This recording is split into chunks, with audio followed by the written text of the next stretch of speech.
Olá, fãs da velocidade, está no ar o Guaíba 300 por hora, deste domingo, 1º de fevereiro. Estamos começando o mês com Fórmula 1, com carros na pista, já com muita expectativa, já com algumas forças se definindo, e o 300 por hora em horário alternativo. Mas tudo bem, o importante é estar na pista, que nem os carros da Fórmula 1. Então, trouxe aqui para nos ajudar nas análises o Eduardo Amaral, o Flávio Bandeira e essa super equipe de jornalistas que está sempre analisando no 300 por hora e que tem acompanhado aí as últimas 6 temporadas de Fórmula 1 conosco. Bom, é isso aí. Vamos conversar, vamos falar de Mercedes, Ferrari, Audi, Red Bull, Aston Martin. Tem coisa pra falar. Bom, Flávio Bandeira, sua primeira impressão das primeiras voltas da nova Fórmula 1, do novo regulamento de 2026 em Barcelona. Boa tarde, Bernardo. Boa tarde, Amaral. Amaral anunciou 1º de fevereiro, ele já fez ali os dedinhos pra cima pra lembrar que já é mês de carnaval, né? Ele já deve estar no ritmo já, né? Ele já deve estar, né? Já, só esperando pra entrar na avenida, mas enfim. Mas falando do que interessa, né? Digamos assim, a primeira semana, os primeiros dias de carro na pista, dos novos carros na pista, algumas, eu posso dizer assim, grata surpresa, dá para se dizer, se tratando, por exemplo, de Ferrari, de Mercedes. Acho que a Ferrari para mim é a maior surpresa positiva, pelo menos por hora. Não vou dizer aquela frase que eu disse nos últimos anos, o tão deixando a gente sonhar porque zicou. Mas já disse agora. Enfim, né, já falei, né? Enfim, eu tava louco para dizer a frase. Mas se a primeira impressão é a que fica, esperamos que, né, siga nessa toada na temporada para que seja uma temporada de certa forma de ressurreição da Ferrari. E a Mercedes... Não insurreição. Exatamente. Né? Senão é isso que vai acontecer. Exatamente. E aí queria pontuar duas coisas. Acho que a Mercedes talvez comece como carro, se não a ser batido, porque enfim, não tem como, mas é a referência. E o ponto de atenção eu acho que vai para a Red Bull. O Verstappen tem dito que precisa trabalhar bastante o motor ainda. Temos um alerta aí, porque o Verstappen não é de blefar, ele não é de inventar historinha, ele é muito direto nesse ponto, então eu acho que a Red Bull pode ser que comece um pouquinho atrás. Eduardo Amaral, as suas primeiras impressões dos carros que andaram em Barcelona. Boa tarde, Bernardo, boa tarde, Flávio, aos ouvintes, lembrando que, como já cantou Jorge Ben, fevereiro tem carnaval, né? Que bom que tem, né? Mas, voltando, enquanto os carros alegóricos não desfilam na avenida, a gente vai vendo os carros no ensaio aberto da Fórmula 1 e até não tão aberto assim, né? Mas meio... tudo secreto, meio na surdina. E na verdade eu até vou comentar sobre isso depois, vai. Um segredo não tão segredo, mas concordo com o Flávio no ponto de que claramente a Mercedes sai como um carro bem nascido. A Ferrari também me parece um carro bem nascido, então a gente já pode achar onde mais ela vai estragar o ano dela. Porque se o carro nasceu bem, quer dizer que o problema não vai ser o carro. Então eles vão arranjar um outro jeito de estragar as corridas. Provavelmente nas estratégias e tudo. Mas também acho que a Red Bull faz algumas apostas arriscadas que não se apresentaram como revolucionárias nesse primeiro momento. Mas me chama a atenção a campeã do ano passado, extremamente discreta, até o momento se parecendo um pouco um coadjuvante de luxo nesse começo de treino. Tudo bem, a gente sabe que só vamos ter uma visão mais real, mais concreta mesmo na segunda fase dos treinos, que acontece daqui a algumas semanas, mas nesse primeiro momento eu vejo as duas protagonistas, McLaren, Mercedes e Ferrari, e a McLaren e Red Bull me parecem meio protagonistas com algum destaque. Talvez o Oscar de melhor protagonista de agora, desse filme, ou dessa primeira série, o BAFTA, sei lá. Wagner Moura. Não, Wagner Moura não é protagonista, né? Não é coadjuvante, é protagonista. Mas tu falou em protagonista, não tava falando de coadjuvante. Mas talvez o coadjuvante, então eu falei aí, o coadjuvante... Pensou uma coisa, falou outra. O coadjuvante mais a chamar a atenção, e eu vou me arrepender amargamente por dizer isso, seja a Aston Martin. Aston Martin é um coadjuvante com potencial para a estrela principal. Mas a gente vai chegar lá. Exagerou um pouco, né? A gente vai chegar lá. Eu vou fazer um comentário inicial, só fazer uma referência para não esquecer que o Brasil foi hexacampeão das 24 horas de Daytona. o Felipe Nasser ganhou pela 3ª vez seguida e antes o Hélio Castro Neves tinha ganho 3 vezes. Nasser ganhou com a Porsche e só para o pessoal ficar sabendo, já sabem, mas só para o 300 por hora não esquecer, mais uma vitória importante do Brasil em corrida de endurance. Só um parêntese rápido, né? O Nasser, acho que depois da Fórmula 1, depois, não vou dizer a expectativa que ele criou com aquela estreia dele, enfim, lá com a Sauber e tal, mas de fato ele se achou, né? Ele tá no nível dele, que é um piloto de elite da endurance. Acho que já caiu de maduro, ele tem uma chance na Indy. Fez bons testes, mas o Roger Penske ainda não tomou essa decisão. Vamos ver o que acontece para o futuro. Bom, eu queria falar dessa, que eu até batizei de treinos secretos da Fórmula 1, que não eram secretos, porque todos os dias a Liberty Media produzia um clipezinho, mostrando algumas imagens dos carros, mostrando algumas entrevistas com pilotos. Todas as equipes podiam divulgar até 6 imagens, contando fotos e vídeos nas redes sociais ou por newsletter, o que eles quisessem divulgar em cada dia, mas não tinha imprensa independente, nem das redes de TV que vão transmitir, era tudo controlado pela Liberty Media e pelas equipes, que era para evitar, supostamente, que tivesse algum papelão de alguma equipe e aí pudesse filtrar isso e amenizar, já que esse treino ia ser considerado um shakedown e não um teste oficial. Só que acabou sendo teste oficial. Mas a Williams levou a sério, né? Levou tão a sério o secreto que não apareceu. E essa tem 3 equipes que eu ligaria sinais de alerta, a gente vai falar sobre elas depois. Só que acabou, na verdade, virou um teste oficial e não teve papelão nenhum. Porque a gente vai ver no regulamento de motores, quando mudou lá em 2014, que era o medo das equipes, sim, realmente, no primeiro dia elas deram, somando todas as equipes, 159 voltas, que é quase nada. No primeiro dia, dessa vez, elas deram 659 voltas. Ou seja, tá e tudo no certo. total aqui, ó, só pegar aqui, eu vou fazer uma conta rápida aqui, 1.900, 2.600, 2.800... 2.900 voltas, somando todas as equipes, deram no Monte Meló. Então, foram várias e várias corridas de distância. Todo mundo andou razoavelmente, completou pelo menos quase um GP, mesmo quem chegou atrasado. Só a Williams, que não foi para a festa, tem problemas de montagem. Mas é aquilo, não teve papelão. E aí teve umas bobagens, por exemplo, o dia que o Isaac Hadjar bateu, destruiu a traseira da Red Bull, eles perderam 2 dias de teste, tiveram que vir no último dia por causa disso. No clipe da organização veio, eles tinham a imagem filmada, eles não botaram o acidente e botaram uma pequena rodada de Isaac Hadjar. Não, ele bateu, enfiou o carro puro, demoliu a traseira do carro. E já começa a se arrepender amargamente. E já começa a se arrepender amargamente da promoção, né? Mas é aquilo. A primeira amostragem do Hadjar... o primeiro GP para ele começar a entrar em desespero. A primeira amostragem do Hadjar na Fórmula 1 foi bater na volta de apresentação de Melbourne. Depois ele foi o melhor estreante do ano.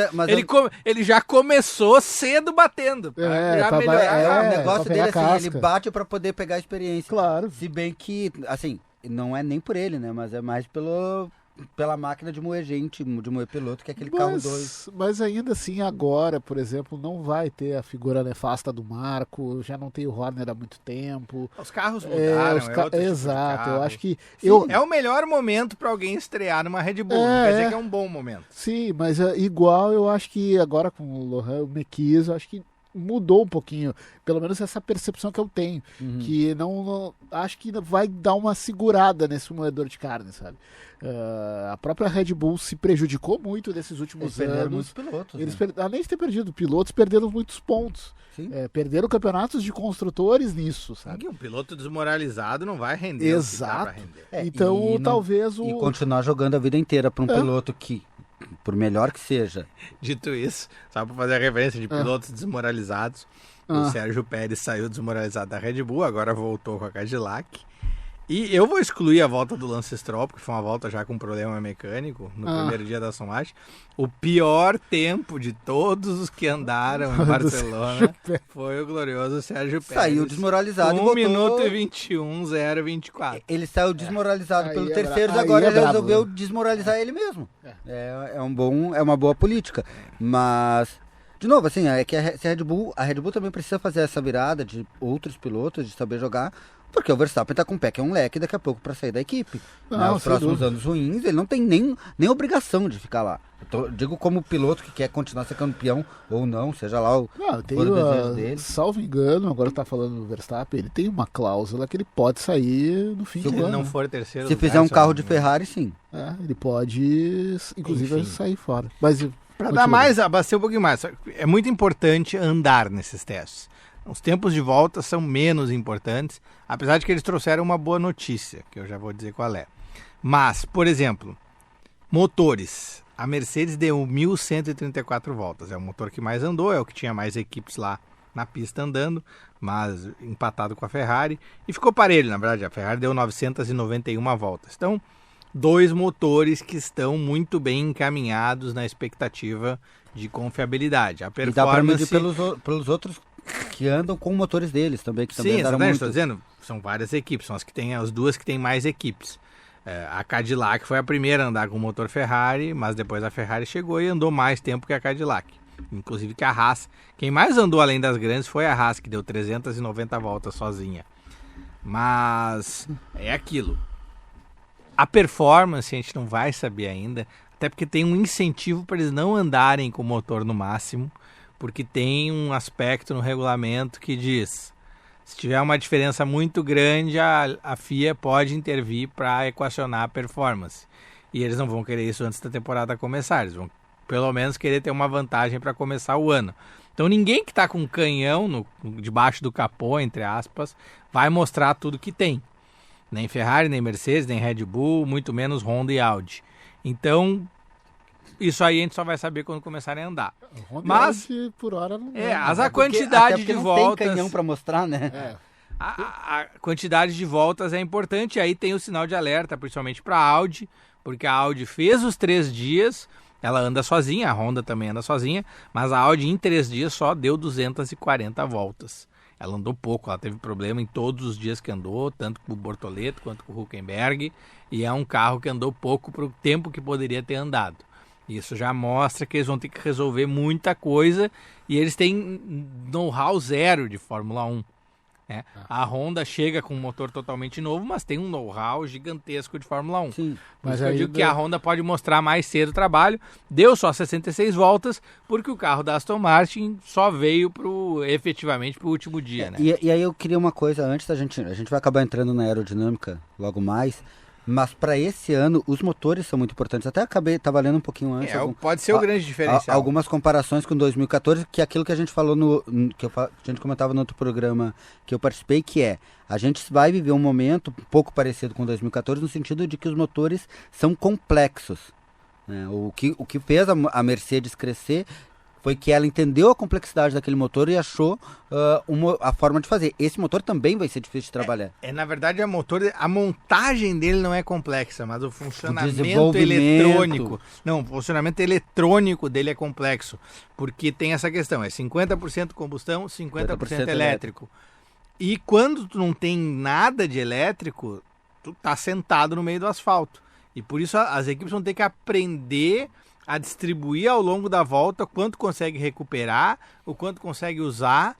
Não vai poder ter toda a potência o tempo inteiro, principalmente em corrida, porque senão vai acabar sendo passado pelo... Existe um cenário que o cara tá ali em segundo, terceiro lugar, daqui a pouco não usa direito o que tem ali de eletricidade, fica com 0 e pode ser ultrapassado por 5, 6, 8 carros. Parece que o carro vai estar quebrado. Então todo mundo vai ter que saber como é que vai funcionar. Esse primeiro teste, acho que a confiabilidade do motor pesa muito, porque é primeira coisa, porque a gente sabe que tem uma limitação de motores, então assim, precisa que o motor funcione. Isso, Mercedes, Ferrari, ok, estão bem, e se mostram realmente as equipes a serem batidas.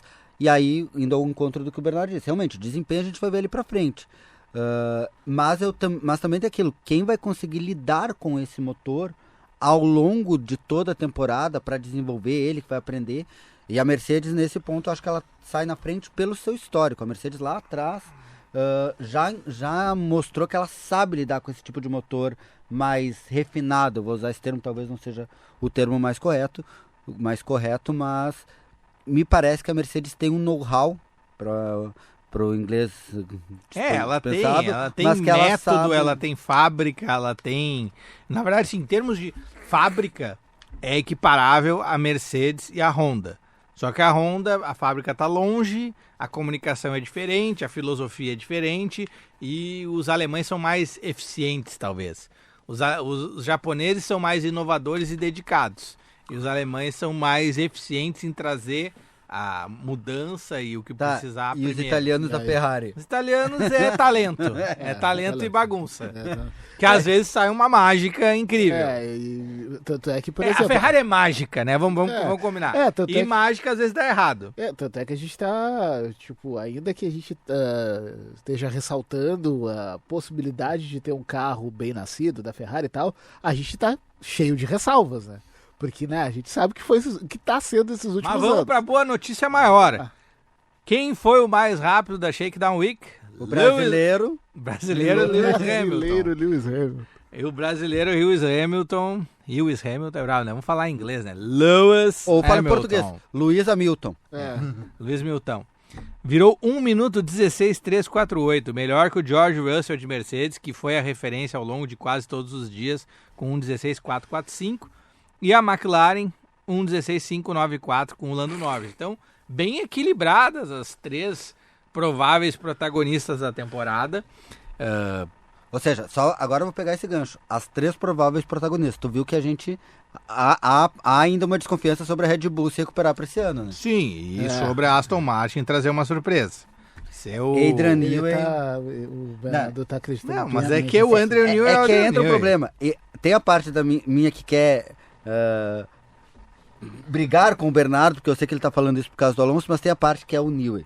Não, sem dúvida. Quando tu tem o Newey desenvolvendo um carro... Mas é que, por exemplo, desculpa eu te interromper, é que o ouvinte ele não tá conseguindo ver, mas a gente nota ali um certo, né? Não, um sorriso incontido. É que o ouvinte não Ele quer falar. Isso que assim... Tô falando até na terceira pessoa já. Alguns ouvintes sim, mas...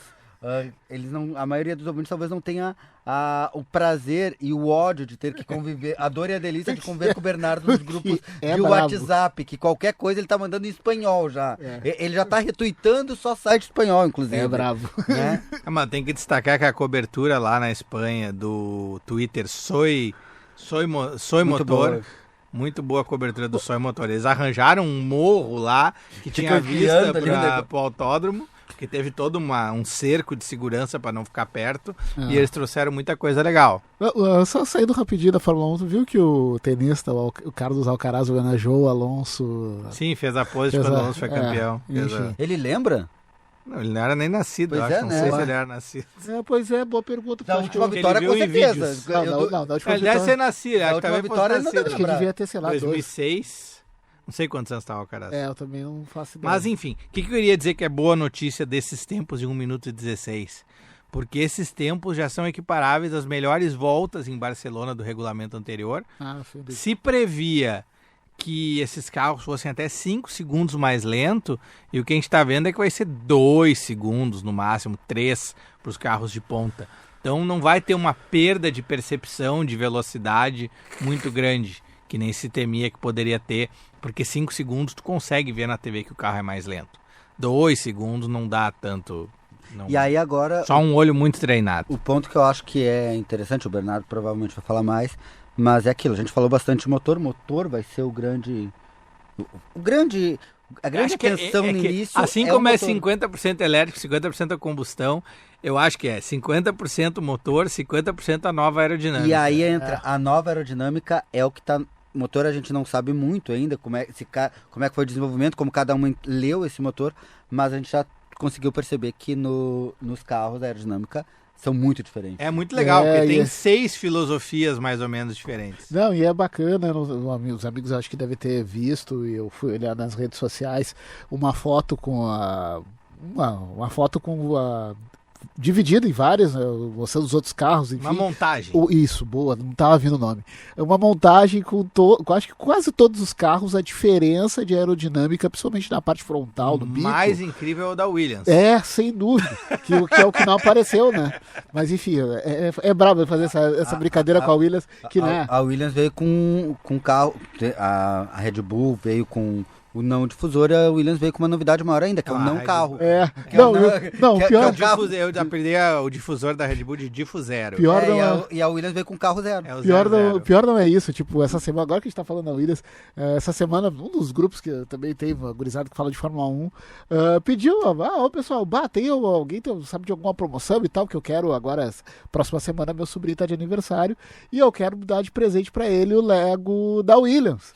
E aí um sacana me mandou a foto do Lego da Williams. Vazio. Só os pilotinhos. Exato. Aí eu falei, a galera não tá perdoando. Mas aí, voltando ao que eu tava dizendo, eu vi uma montagem, né, com os carros que estiveram, né, em Montmeló.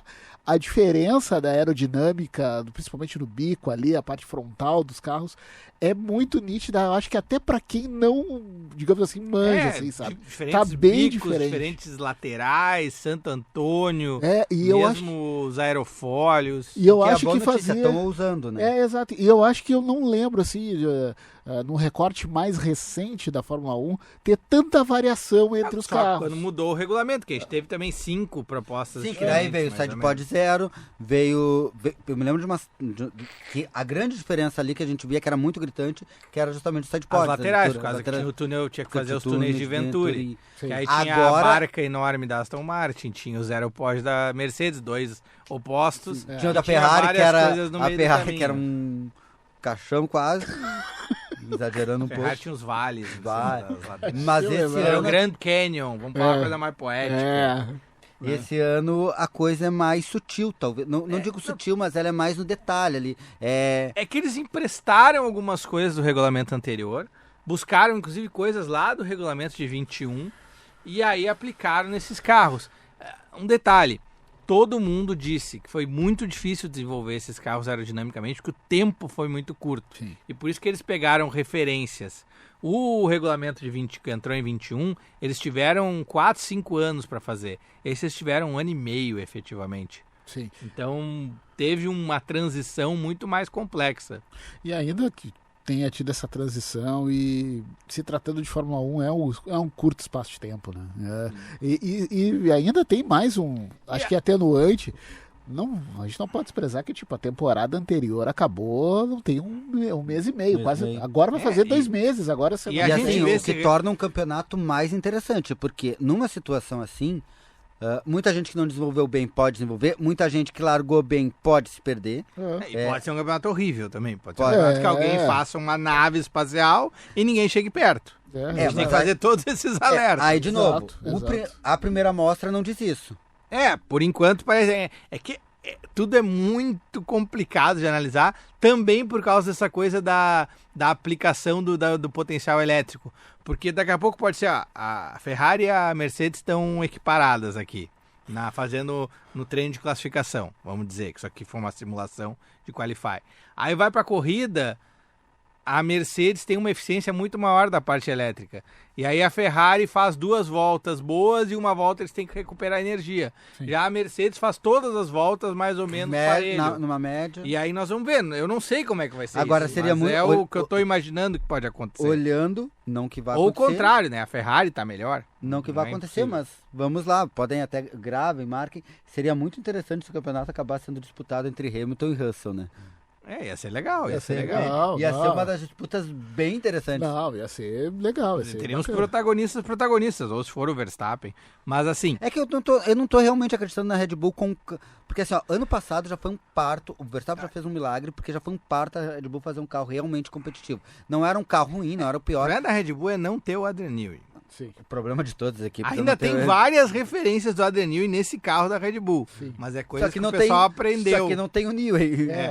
E o Newey foi por um caminho completamente diferente para o novo regulamento. Aí é que tá. Mas aí é que tá. O problema é que não tem o Adrian Newey para cada equipe, né? Porque esse é uma outra coisa. Esse aí é aquele cidadão que é fora totalmente da curva. O Pierre Walsh, que é um novo coordenador técnico da Red Bull. Pierre Walsh. Falei errado o nome. Ele era um fã declarado do Zero Pod, que ele achava que podia funcionar. E por isso eu acho que a Red Bull trouxe para esse carro uma versão do Zero Pod da Mercedes. É um regulamento que tem menos riscos para o Zero Pod. Porque o problema do zero pod era muito o porpoising, ele não ter uma superfície superior para estabilizar o carro quando começa a sacudir. E aí parecia um torno. Então agora não tem tanto esse problema. Mas igual é uma aerodinâmica arriscada. E eu ia falar que, por exemplo, por ser um desenvolvimento complicado, a gente viu que Audi, Cadillac, Haas trouxeram projetos bem mais modestos, conservadores, por assim dizer, muito menos arriscados. E a gente viu a Williams ter problema, a gente só vai ver o carro no Bahrein, e a Aston Martin deixou para o último momento, e outra, mas daí tu vê como é a mente e a eficiência do Adrian Newey. Eles terminaram o carro, eles fizeram o crash test 3 dias antes de terminar a montagem do chassi que ia para Barcelona, e botaram no avião Antonov, que era o único que cabia o cofre do carro montado, pré-montado. Não conseguiram outro avião que coubesse. É um avião antigão, turbo-hélice. E mandaram de avião para Barcelona para andar um dia, porque tá na programação que eles iam andar um dia pelo menos. E tem que andar. E andou, e o carro foi para a pista, e quando chegou, até vou usar uma frase, não é? Eu achei ótima a metáfora, e é a sensação que eu tive, porque eu tinha tido uma boa impressão do carro da Mercedes, uma ótima impressão do carro da Mercedes, uma impressão melhor ainda do carro da Ferrari, eu fiquei impressionado, mas sem saber o que dizer do carro da Red Bull, mas o carro da Aston Martin, quando abriram as fotos, e o Craig Scarborough, que é um analista de aerodinâmica, um engenheiro de Fórmula 1, e cobre só isso, na verdade, para vários veículos britânicos, o Craig Scarborough, e ele tem um Twitter, se quiserem ver, Scarbs F1, com S no começo. Ele falou, parece que o carro da Mercedes e da Ferrari é o melhor carro possível da temporada 2026. O carro da Aston Martin parece um carro de 2027. Porque ele tem muito mais coisas ali para analisar. É um carro com mais apetrechos aerodinâmicos, mais riscos nas suas curvas, mais lugares para ganhar performance. Só, claro, tudo isso pode dar errado. Qual campeão? Não, vamos apostar no melhor piloto da equipe. Não quer dizer... Ele quer chegar lá, ele vai chegar. Não quer dizer que vai funcionar. Não, mas quem olha vê que tem algo diferente. Fora de piada, não me surpreende, fora de piada, que o Adrian Newey possa trazer um carro realmente inovador.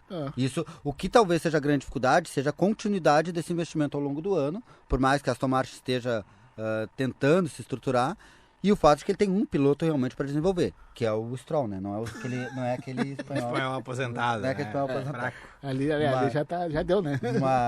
Agora, assim, a gente sabe que o Newey tem toda essa capacidade.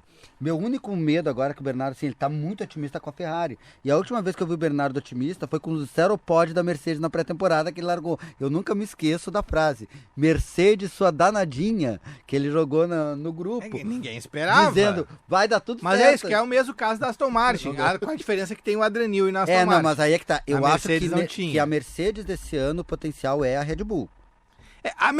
Eu vou comparar para você o seguinte, eu não fiz análises esmiuçadas, vem depois, mas assim, a Mercedes parece ser o melhor pacote aerodinâmico conservador possível que pode desenvolver, com a diferença do difusor eslotado com aquele buraquinho especial que é tipo um difusor duplo que a gente viu na Brown GP, foi o primeiro carro que mostrou isso. A Ferrari é um carro que já toma mais riscos e tem mais aspectos no limite do regulamento. Os defletores em diagonal, um motorzinho envenenado. A barbatana serrilhada, que ninguém estava esperando, e tem também o difusor eslotado, que nem a Mercedes. Então a Ferrari corre mais riscos aerodinâmicos, é um carro menos convencional. A gente vem a Red Bull, que é um carro maluco, que tem zero pod, difusor escancarado, porque é só uma paredezinha e não sei onde é que o ar faz pressão aerodinâmica naquele difusor, ninguém nunca viu algo assim. E a gente chega na Aston Martin, que parece ser um carro correndo muitos riscos, mas tudo muito pensado como um conjunto. É um carro que tu vê assim, não, ele tá pronto. Vai funcionar? Não sei, mas é um carro que tu não vê invenções que nem o da Red Bull. E aí eu vou pegar as falas de alguns pilotos, eu não via de todos, mas por exemplo, o Hamilton não saiu dizendo maravilhas, mas saiu muito satisfeito com essa nova geração de carros, dizendo, olha, gostei, achei bom, parece ser divertido. Sim, eles têm menos downforce, eles grudam menos, mas eles são mais legais de pilotar. Disse exatamente isso, sai mais de traseira, mas a gente consegue, é mais divertido. E o Verstappen, como o próprio Flávio trouxe no começo, não sentiu essa firmeza. O Alonso tá rindo de orelha a orelha. O que pode ser também. Ele deu uma entrevista que ele não conseguia, ele tava. Tu vê assim o cara rindo com o olho. É que também tem aquilo. Eu acho que tem uma coisa pro Alonso e pro Hamilton. Faz muito tempo que eles estão pilotando carros ruins. Faz tempo que eles estão querendo pelo menos um carro para poder estar ali competindo. Né? Porque assim, o Hamilton, ele não pegou um carro decente na Mercedes, pegou um carro era terceiro, quarto carro, quando não abaixo disso. E na Ferrari ano passado não estava disputando. E o Alonso está há muito tempo aí. Então isso também tem. Dá para medir também essa alegria nisso. Ó. Agora eu tenho um carro bom. Não quer dizer que ele vai me dar o título, mas é um carro que pode me trazer. Aston Martin, acho que a aerodinâmica vai ser boa. Ou vai ficar boa. Até tem exemplos que o Newey errou em regulamentos novos. 94 ele errou, tiveram que consertar o carro depois. E 2009 ele errou porque ele não previu o difusor duplo e aí tomou um laço. Mas depois foi lá e arranjou e 2 erros. 2 erros. Então, mas aconteceu já. Vamos ver se ele vai trazer. Digamos assim, a gente sabe o quão ele quão gênio. Só que o motor pode ser o diferencial. Pode ser que o motor Honda não esteja no mesmo patamar de Mercedes e Ferrari. Eu acho que não vai estar. Eu acho que o motor Honda. Mas se for uma diferença recuperável, o Newey pode tirar até 100 cavalos é possível disputar. Aumentou disso aí, fica difícil. Mas é que tá o ponto. Eu não acredito que a Honda vai conseguir trazer um motor, por mais histórico pelo menos para essa primeira perda de campeonato, acho difícil, mas eu acho que é aquilo, né? São 24 corridas, olha... esse campeonato longo sempre é uma coisa que a gente tem que levar em conta. Então é algo que dá para se recuperar ao longo da temporada. Que a Honda, historicamente, o Bernardo até brinca, né? Que a Honda é assim, ela entra, ela erra 4 anos, quando ela acerta, ela sai e deixa o... Quando vai ficar bom, ela começa a sair. Mas aí que tá, mas quando começa a ficar bom, aí vem alguma vitóriazinha ali no meio do caminho, é um ano assim que tipo... a nossa pizza, né? Dessa vez é diferente. Dessa vez é diferente porque ela saiu sem sair, né? Ela avisou que ia sair. E disse, opa, pessoal, parou na porta. Não, eu quero ficar. Vou ficar. Tá legal aqui. E pensando bem, vamos pra uma saideira. E aí foi ficando. Garantir a pizza, óbvio, né? Tipo, a janta tá aí, né, gente? Enfim. O povo está ao lado de quem sacia a fome. Exato. Mas aí, voltando só à questão da Honda, talvez não saia, de fato, não comece a temporada estando ali na briga, mas tem todo... dá pra desenvolver. Dá pra desenvolver e daqui a pouquinho tá. Senão, e aquilo, brigando por vitória, tá ali. Já avisou, se for muito grande a diferença, ela vai intervir, vai dar uma chance de alguma fabricante investir alguma coisa a mais, mas ou vai parar as outras. Isso é em questão do motor, mas tem uma coisa que eu li, e eu não sei até onde isso é verdade, mas acho que vale até onde isso é real ou especulação, mas que a Mercedes está tão evoluída que ela já está um passo à frente, isso na evolução. Só que o Bernardo traz uma coisa que é clássico da Mercedes, ela faz o básico muito bem feito, dificilmente ela ousa. Isso mesmo a Mercedes multicampeã, quantas corridas eles perderam. Ela é perfeccionista, ela não é criativa. Quantas corridas eles perderam porque tinham que virar uma estratégia no meio e saía do esquadro deles e eles... E é perfeccionista no sentido de que não tem, digamos assim, um repertório de improviso, né? Falta molejo. Exato. Falta molejo. Ou quando tenta improvisar, se perde. Então tem isso, assim. A Mercedes é assim. A Ferrari, de novo, magia, né? Aí vamos pro... O que anima na Ferrari é isso, porque assim, improviso eles sabem pra caramba. Não que dá certo sempre. O problema é que já faz tempo que nenhum improviso funciona. Eu acho que agora, esse novo ano do Vasser, eu acho que pode ser o ano de ajustar. Já começou a ter umas mexidas, o Hamilton trocou de engenheiro, o carro já vem mais bem nascido do que nos outros anos, aparentemente. Então, assim, pode ser que seja o ano que, se a Ferrari não fizer a bobagem que normalmente ela faz, quando também o carro já está há muito tempo, está começando a acertar, eles trocam o cara, né? Mas pode ser que a Ferrari venha... É aquilo, é Flamengo do Campeonato Brasileiro, pode estar baixa, mas a gente vai sempre agora a gente vai ter uma porque vamos chegando pro bandeirada do 300 por hora, a gente vai ter agora as referências mais fortes e ver se a Williams aparece para brincar, né? A partir do dia 11 de fevereiro, Então não precisa esperar muito, a galera já está empacotando para mandar para o Bahrein. Não, daqui 2 semanas, vai passar rápido. Vai ser um teste mais importante porque estava friozinho na Espanha, agora vai ser calor.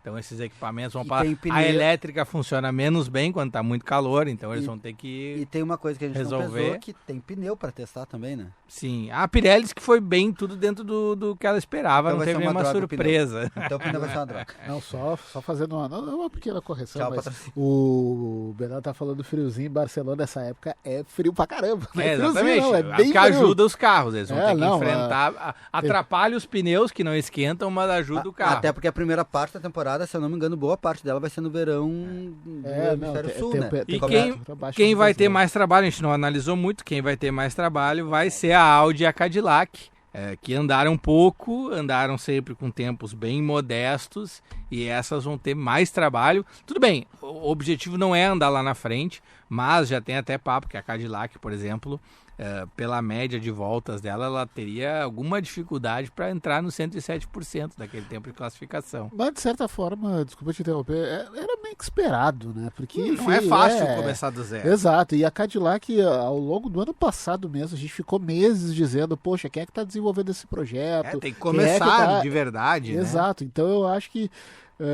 a julgar por esse recorte dessa semana, e claro, a gente vai ter uma noção maior quando chegarem no Bahrein, a tendência é a Cadillac, pelo menos no começo, patinar e andar, de fato, a gente vê Bottas e Pérez fechando o grid. Assim. Até porque vamos combinar. Só que a gente quer que eles entrem no grid, né? O problema é eles não terem tempo para entrar no grid. Brincar de Indy é uma coisa, brincar de Fórmula 1 é outra. Não tô desmerecendo a Indy, mas assim, a Fórmula 1 é um brinquedo diferente. Não, sem dúvida. Então eu confesso que eu espero ver, pelo menos nesse momento, a Cadillac onde ela está. Assim. Claro que é o que tu disse.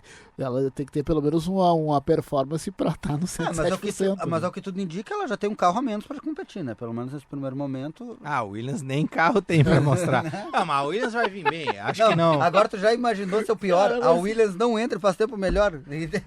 Aí no Bahrein patrola todo mundo. Com foguete, que nem a Brown, que na última semana de treinos apareceu ganhando de todo mundo. Bom, vamos ver, é o mistério que falta desvendar da temporada.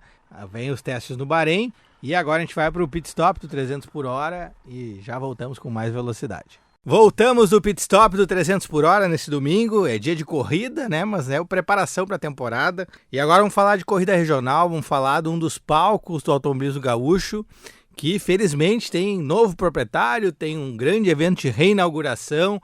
Vamos conversar com o Anderson Dick, proprietário do Autódromo Fueltec Velopark, essa novidade aí para a temporada 2026 do automobilismo gaúcho, que uma das nossas principais praças aí esportivas para arrancada, para automobilismo, para gente que gosta de borracha no asfalto, poder acompanhar, seguir acompanhando corridas e competições, tá com nova direção. E vamos conversar principalmente como é que vai ser essa inauguração, a expectativa e quais são os projetos para o autódromo. Tudo bem, Anderson? Tudo bom, obrigado pelo convite aí também. Nós estamos entrando aí nesse desafio grande, mas muito, muito empolgados aí. Pois é, mas eu já vou perguntar para ti, porque vocês são conhecidos na parte de competição, na parte eletrônica de competição, né? Todo mundo não, mas a maior parte dos caras que estão competindo em arrancada de autódromo, em algum momento tem contato com as injeções Fueltec e produtos que vocês têm. Mas de onde é que surgiu a ideia de entrar para um ramo do autódromo, né? Ter um autódromo, como é que é isso? Como é que é esse processo? Vou confessar que não estavam nos planos, assim. Era uma coisa que dificilmente tu imagina ter uma oportunidade dessas, né? E, na verdade, o que aconteceu é que a gente, a Fueltec foi fundada em 2003, né? Logo, alguns anos depois, o Velopark foi construído, inaugurado ali em 2008. Então, assim, nós já estávamos presentes no Velopark desde o primeiro dia da primeira pedra que colocaram lá, da inauguração, e simplesmente todos os eventos, praticamente, ao longo desses anos, né? Então, nós já tínhamos uma relação muito próxima com a administração, já tinha uma relação muito próxima com tudo, o autódromo em si. E para nós, obviamente, o autódromo influencia diretamente nos nossos resultados. Não? Então a gente sempre incentivou muito, sempre foi desde o início do Velopark, nós somos o maior patrocinador da história do Velopark. Todos os anos nós éramos o maior patrocinador do autódromo. Então, assim, nós já tínhamos uma relação importante. E o autódromo gera, obviamente, movimento para a economia e, consequentemente, para a Fueltec, né, para a nossa empresa. Então, quando em 2014 o autódromo ficou um ano fechado, isso impactou bastante em toda a indústria ligada ao automobilismo, a gente sentiu isso muito. Na verdade, nos últimos anos, o autódromo, quando a antiga os proprietários decidiram vender o autódromo, né, a gente começou a buscar uma alternativa de talvez um comprador, um investidor, alguém que pudesse vir a assumir o autódromo e com sinergia com a gente. E no meio dessa procura, a gente percebeu que, na verdade, nós tínhamos um fit para assumir o autódromo e eles também perceberam isso e dali foi uma negociação onde é que a gente conseguiu chegar, digamos, uma composição financeira para poder comprar o autódromo. Bem legal, que é uma união. Na verdade, tem uma cultura muito grande, principalmente da arrancada com o Velopark, né? Com a Fueltec, com o Velopark. A gente sempre viu grandes eventos do Brasil inteiro, inclusive, vir aqui para fazer a disputa no Velopark, né? O Velopark foi a primeira pista profissional de arrancada do Brasil, até da América do Sul. Hoje a gente tem outras assim, mas digamos, as duas mais importantes do Brasil, o Velopark e o Speed em São Paulo. Mas é a única que tem realmente um circuito junto, né? Então ela é a pista mais polivalente, digamos assim, no Brasil.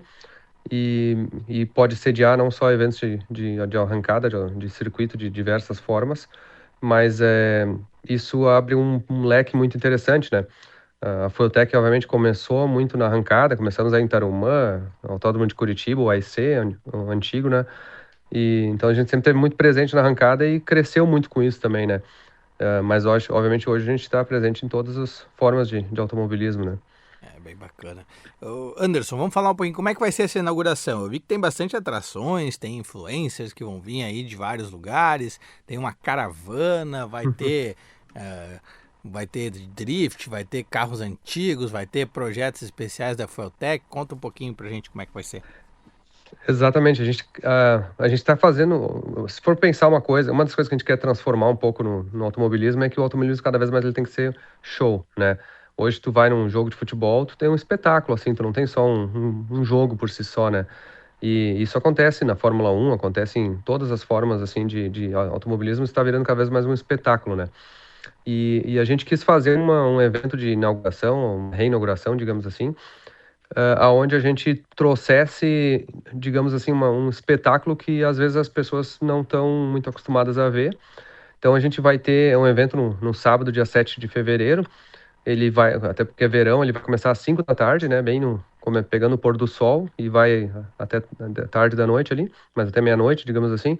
Só que a gente vai ter atrações assim, num lado do autódromo vai estar rolando drift para quem quiser acompanhar, participar, até de carona e ver. É uma modalidade de automobilismo, às vezes poucas pessoas, ela é muito bonita assim, né, de assistir, mas poucas pessoas acabam tendo a oportunidade de ir numa competição, então vai ser uma forma de ver isso aí. A gente vai ter uma área que a gente chama de Arena Insana Fueltec, que é, na verdade, para realmente alguns carros fazer uma apresentação, seja um burnout, seja uma acelerada parada, vai ter um jet car, aqueles com turbina de avião, né, que sabe, é muito impressionante. Vai ter dezenas de carros ali que vão fazer apresentações. A gente vai ter uma área de podcasts, assim, que vai ter os maiores influencers do Brasil, automotivos, então até a gente conseguiu, que isso foi muito legal, assim, todos eles prestigiando, assim, realmente de coração mesmo. Sem dúvida é o lugar onde é que vai reunir o maior número de influencers do Brasil já visto antes, assim. Então, todos praticamente, assim, que tem alguma exposição maior nesse meio, vão estar presentes. A gente vai ter, claro, vai ter, assim, música, vai ter food trucks, vai ter... Mas uma coisa muito legal, a gente conseguiu reunir mais de 1.000 carros de exposição que a gente vai estar dispondo ao longo da pista, né? Então a pista é toda iluminada, poucos circuitos no Brasil têm iluminação noturna, né? Que é uma coisa que até foi recente da administração anterior e a gente que vai estar usando mais agora, né? Então tem toda a iluminação noturna, vai ter os carros em exposição, e a gente fez um movimento muito legal que a gente criou ano passado no SEMA Show, que é a maior feira do mundo de performance automotiva ou de aftermarket nos Estados Unidos, né? Acontece anualmente. A gente fez uma viagem que a gente atravessou os Estados Unidos e teve até um cara que chama, o apelido dele é ACF, ele saiu com uma caravana do Brasil, desceu para Porto Alegre, Argentina, acabou subindo para Santos, botou num avião e largou em Miami. E de Miami ele foi andando até Las Vegas. E eu acompanhei ele pessoalmente, fui com um DeLorean, com motor de Ferrari. E isso acabou dando uma repercussão muito forte nos Estados Unidos e no Brasil, apareceu em tudo que é meio de apareceu no meu algoritmo, apareceu, eu assisti o vídeo esse aí. Eu acompanho algumas coisas de carro, de preparação, e apareceu para mim. E chamou muita atenção essa viagem nos Estados Unidos, e ela meio que ela floresceu aquele sentimento assim das pessoas que de repente curtem o carro, que tem um carro antigo guardado, um carro de coleção, um carro especial, e eles às vezes não conseguem usar propriamente, né? E a gente criou um movimento para fazer uma viagem de São Paulo, a gente vai sair de São Paulo, eu vou estar nos Estados Unidos, estou nos Estados Unidos agora, vou pegar o avião semana que vem, desço em São Paulo, a gente pega os carros ali e vai andando meio que em caravana, assim, passando por Curitiba, Balneário Camboriú, Florianópolis e chegar até, né, Nova Santa Rita aí. E aí desse percurso tem gente que está vindo do Piauí para encontrar, da Amazonas, tem gente que está vindo de Brasília, Rio de Janeiro, um monte. E ao longo do percurso também vai ter gente de Curitiba, centenas de carros vão entrar em Curitiba. A gente acha que vai ter milhares de carros andando, ouvindo para o evento de todos os lugares do Brasil, justamente para fazer esse movimento de tirar o carro da garagem, de curtir o carro, vem com a família, com os amigos, sabe? Uma coisa bem de quem curte carro, sabe? E quando chegar, aí, não pode descansar até meia-noite. Aí na verdade vai ser 2 dias de viagem, né? Então sai na quinta de manhã de São Paulo, dorme em Curitiba, e aí de Curitiba de manhã sai para chegar na sexta de noite. A gente vai estar na sexta, dia 6, vai ser a recepção da caravana, que vai ser no outro lado ali no portão 2 do autódromo, que é pelo lado do kart ali, do viaduto. E dali a gente vai estar recebendo a caravana, assim, então a gente estima milhares de carros que vão vir nessa caravana. E aí no sábado que tem um evento, né, com todas as vai dar para dar uma descansadinha, então. Achei que vocês iam chegar no meio do furdúncio. Não. Bom, pra gente projetar já, vamos nos encaminhando pro final da conversa, mas pra gente projetar, qual é a proposta nova do Velopark? Já falou dessa parte de ter mais show, o automobilismo associado a um espetáculo, a grandes eventos, mas a gente vai continuar tendo esse aporte para o automobilismo regional, o espaço, com certeza. A gente vai continuar tendo competições nacionais, como é que vai ser? Assim, todo o calendário de grandes eventos estão mantidos e renovados, né? A gente tem aí Stock Car, tem as grandes competições de arrancada do Brasil, Campeonato Brasileiro, tem também os eventos assim de endurance, de marcas, e na verdade a nossa ideia é manter todos os calendários que já utilizam, digamos assim, fazer. Adicional a isso, a gente quer movimentar o autódromo cada vez mais. Uma coisa que a gente entende muito, inclusive viabilizou o negócio, é que é o seguinte: o autódromo por si só, isoladamente, ele pode não ser um melhor investimento assim para um retorno direto, mas ele gera e circula muito na economia, tudo em volta. Então, assim, a gente entende que quanto mais a gente movimentar o autódromo, mais a empresa mãe nossa, no caso a Fueltec, vai vender produtos e outras indústrias e circular. Então, assim, nosso objetivo é movimentar o autódromo, não é financeiro a nossa primeira prioridade.